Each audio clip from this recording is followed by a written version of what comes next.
नमस्कार दोस्तों, स्वागत है आपका आपके चैनल सिविल एकेडमी में। फ्रेंड्स, अगर आपको सेशन अच्छा लगे तो आप चैनल को सब्सक्राइब, लाइक एंड शेयर जरूर कर देंगे और ज़्यादा से ज़्यादा अपने फ्रेंड सर्कल में से शेयर कर देंगे। चलिए फ्रेंड्स, अपना सेशन स्टार्ट करते हैं। फ्रेंड्स, अपने प्रीवियस वाले लेक्चर में हम लोग पढ़ चुके थे कि सीमेंट क्या है। ठीक है, सीमेंट में कौन कौन से कंपोनेंट होते हैं। ठीक, अलग अलग कंपोनेंट का क्या उपयोग है सीमेंट में।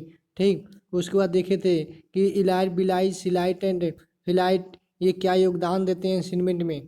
ठीक, इनका यूज क्या है आज पढ़ेंगे हम। ठीक, क्या कि ये जो हमारे इलाइट, बिलाइट, सिलाइट एंड फिलाइट होते हैं, ठीक है, इनका रेंज देखेंगे। रेंज के साथ साथ इनके देखेंगे कितने परसेंटेज इसमें एनर्जी रिलीज होती है। उसके बाद इसको देखेंगे इसका क्या इंक्रीजिंग आर्डर और डिक्रीजिंग आर्डर, ठीक है, अलग अलग केसेज में।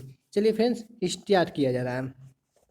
तो यहाँ पे ठीक सबसे पहले देखते हैं यहाँ पे आर्डर ऑफ स्ट्रेंथ की बात करेंगे अगर। ठीक, तो हमारा जो आर्डर ऑफ स्ट्रेंथ है वो देखिए यहाँ पे C3s ग्रेटर देन है C2s से, ग्रेटर देन है C3s से, उसके बाद C4AF से। इसका मतलब क्या है कि सबसे पूछ सकता है आपसे, डायरेक्ट पेपर में पूछ सकता है, ये बताइए ठीक सीमेंट में स्ट्रेंथ कौन देता है। ठीक, तो बताएंगे सबसे ज़्यादा स्ट्रेंथ हमारा जो है C3s के कारण होता है। ठीक, और सेकेंड पॉइंट की बात करेंगे यहाँ पे। ठीक, रिएक्शन टाइम ऑफ वाटर की सबसे पहले पानी से रिएक्शन कौन करता है, तो हमारा क्या है C3A, इसको याद रखेंगे। ठीक, उसके बाद C4AF है, उसके बाद C3s है, उसके बाद C2s है। ठीक, ये हमारा क्या है, सबसे पहले पानी से रिएक्शन करने की दर है। ठीक, अगर हम बात करेंगे यहाँ पे क्या रेट ऑफ हाइड्रेशन की, तो रेट ऑफ हाइड्रेशन सबसे ज़्यादा किसका होता है, C4AF का, उसके बाद C3A का, उसके बाद C3s का, उसके बाद C2s का। ठीक, अगर हम बात करेंगे हीट ऑफ हाइड्रेशन क्या नहीं, मतलब सबसे ज़्यादा हीट कौन जनरेट करेगा, देखेंगे हम जो सबसे पहले पानी से रिएक्शन करेगा सबसे ज़्यादा हीट वही क्या करेगा, जनरेट करेगा C3A। उसके बाद क्या है यहाँ पे C3s, उसके बाद मेरा क्या हो गया C4AF, उसके लास्ट में मेरा क्या C2s। C2s क्या देखेंगे, C2s सबसे कम जो हीट को जनरेट कर रहा है, इसीलिए हम इसे ठीक है लो हीट सीमेंट जो बनाते हैं उस कंडीशन में इसी का उपयोग करते हैं। ठीक, कि सबसे कम हीट ने जनरेट होए। ठीक, अब आगे देखेंगे यहाँ पे कि हमारा जो ठीक हाइड्रेशन होता है तो यहाँ पे कितना कितना कैलोरी एनर्जी जो है ठीक रिलीज होती है। अगर हम बात करेंगे यहाँ पे C3 जो पानी से सबसे पहले रिएक्शन करता है, तो यहाँ पे एनर्जी कितनी कितनी जूल प्रति ग्राम एनर्जी देता है, 865। C3s की बात करेंगे तो 500 हो जाएगा, C4AF हो जाएगा 420 और हमारा C2s हो जाएगा 260। ठीक है, सबसे कम किसका, C2s का। ठीक है, एनर्जी सबसे कम रिलीज कर रहा है। इसी के केस इसीलिए बताया गया यहाँ पे। ठीक है, जो हमारा C2s है, C2s जो हमारा अल्टीमेट स्ट्रेंथ देता है, कौन सा स्ट्रेंथ देता है, अल्टीमेट स्ट्रेंथ। अगर पूछे इनिशियल स्ट्रेंथ कौन देता है तो बताएंगे C3s। उसी तरह यहाँ पे पूछ दे इनिशियल सेटिंग टाइम बताना है तो किसकी वजह से C3A। ठीक है, याद रखेंगे यहाँ पे। तो हमारा अल्टीमेट स्ट्रेंथ हो जाएगा C2s की वजह से। ठीक, आगे देखते हैं यहाँ पे नोट्स में लिखा है सीमेंट की स्ट्रेंथ के लिए हमारे देखेंगे सीमेंट की स्ट्रेंथ के लिए कौन कौन से कंपोनेंट जिम्मेदार है, C3s प्लस C2s। ठीक, ये अगर हम बात करेंगे यहाँ पे क्या ठीक अनडिराइबल कंपाउंड, अनडिराइबल कंपाउंड हमारे देखेंगे इंपॉर्टेंट, ये पूछा गया था आपसे। ठीक, ये भी हमारा क्या है C3A है। ठीक, अगर हम बात करेंगे यहाँ पे अपने केस OPC के केस में, OPC के केस में हीट ऑफ हाइड्रेशन का मान जो होता है 120 कैलोरी पर ग्राम होता है। इंपॉर्टेंट है, ये डायरेक्ट पूछा गया था आपसे पेपर में। ठीक, कि एनर्जी कितना रिलीज होती है। यदि हम बात करेंगे यहाँ पे ठीक है C3s जो हमारा C3s C2A ये सब कंपाउंड है, उसके अलग अलग देखते हैं यहाँ पे।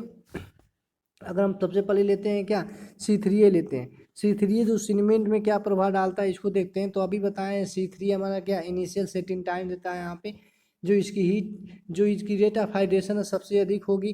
ठीक है, सबसे पहले क्या करेगा, पानी से रिएक्शन करेगा, इनिशियल सेटिंग टाइम देखेंगे यहाँ पे। ठीक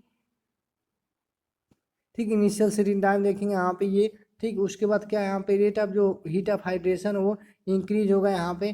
ठीक, उसका श्रिंकेज क्या जो इंक्रीज कर देगा, टोटल हीट ऑफ हाइड्रेशन हमारा इंक्रीज करेगा।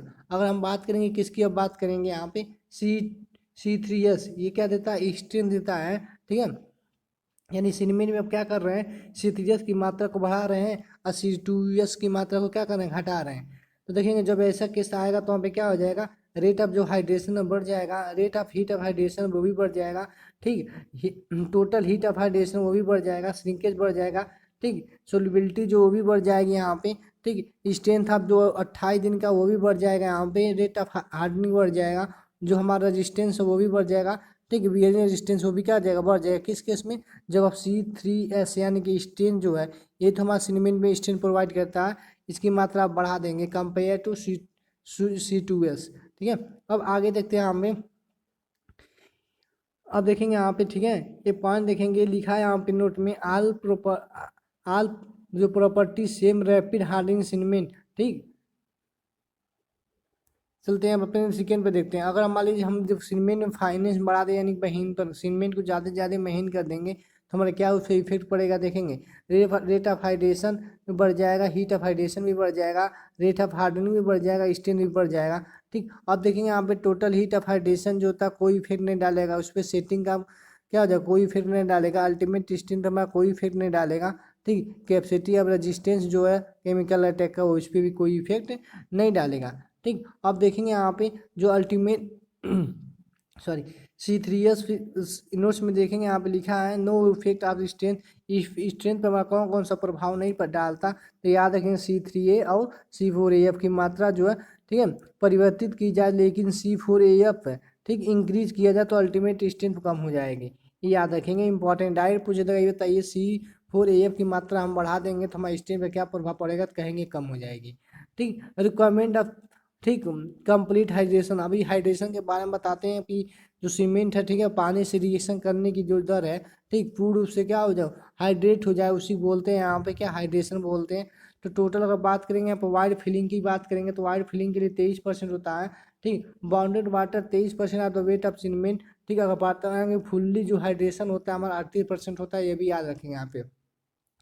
ठीक, तो यहाँ पे भी बाउंड वाटर क्या होता है, बाउंड वाटर वह वाटर होता है जो सीमेंट की कणों को हाइड्रेट करने के लिए आवश्यक पानी की मात्रा होती है, बस यही जानेंगे। जो जेल, इस पे देखेंगे जेल वाटर जो होता है बाई वेट ऑफ सीमेंट 15% और ले लेंगे, 23% ये 15% ये जोड़ेंगे तो आ जाएगा कितना, 38% आ जाएगा आपका। तो यहाँ से जो 23% होता है ये बाउंड वाटर होता है, उसके बाद जेल वाटर हम 15% और ऐड कर देते हैं, टोटल जो कंप्लीट हमारा हाइड्रेशन हो जाता है वो 38% पे हो जाता है सीमेंट का। ये भी आपसे पूछा गया है क्वेश्चन। अब देखते हैं अपने सीमेंट पे टेस्ट, क्या देखते हैं, अलग अलग टेस्ट देखते हैं अपने सीमेंट पे। तो यहाँ पे कुछ टेस्ट आप देखेंगे, उसके बाद नेक्स्ट वीडियो में हम लोग देखेंगे। ठीक, टेस्ट आप देखते हैं तो फील्ड टेस्ट होता है, अब लैब टेस्ट होता है। तो लैब टेस्ट में देखेंगे फिजिकल टेस्ट और केमिकल टेस्ट। ठीक, तो सबसे पहले हम बात करेंगे यहाँ पे amount of sample for the test cement. ठीक, कितना कितना आप सैंपल लेते हैं उसके बारे में हम बात करेंगे यहाँ पे, 5 kg। ठीक, 5 kg from the 1 bag of cement, 12 bag from the lot of cement. Important है, क्वेश्चन ही आया हुआ है, डायरेक्ट पूछा गया है। ठीक है, 1 बैग सीमेंट के लिए, ठीक, कितना लेते हैं आप सैंपल के लिए, तो वन बैग के लिए हम सैंपल जो लेते हैं 5 kg लेते हैं। ये भी क्वेश्चन आपसे आया हुआ है। फील्ड टेस्ट देखेंगे तो फील्ड टेस्ट का मतलब कैसे आप जानेंगे हमारे सीमेंट जो ये ठीक है कि बेकार है। सबसे पहले उसका कलर देखेंगे, उसका कलर जो होता है ग्रेनिश ग्रे होने चाहिए। और देखेंगे कि यहाँ पे उसमें हाथ डालेंगे तो आपको ठंडा महसूस होना चाहिए।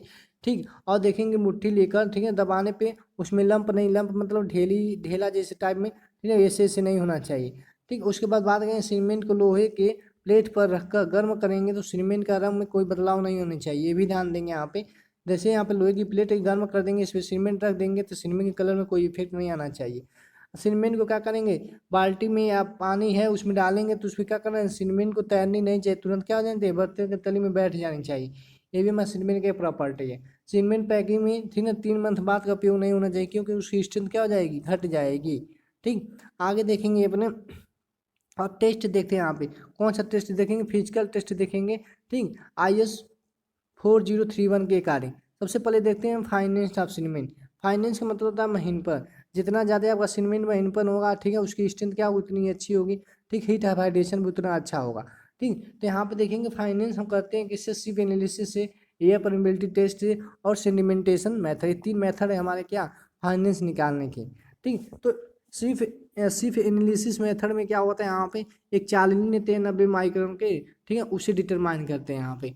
ठीक, हम परमिबिलिटी टेस्ट की अगर बात करेंगे तो परमिबिलिटी टेस्ट में क्या किससे करते हैं हम, एक इंस्ट्रूमेंट मेरा होता है वहाँ पे नर्स ब्लेंड मेथड, ठीक है, इसी बोलते हैं इसको, इससे हम करेंगे।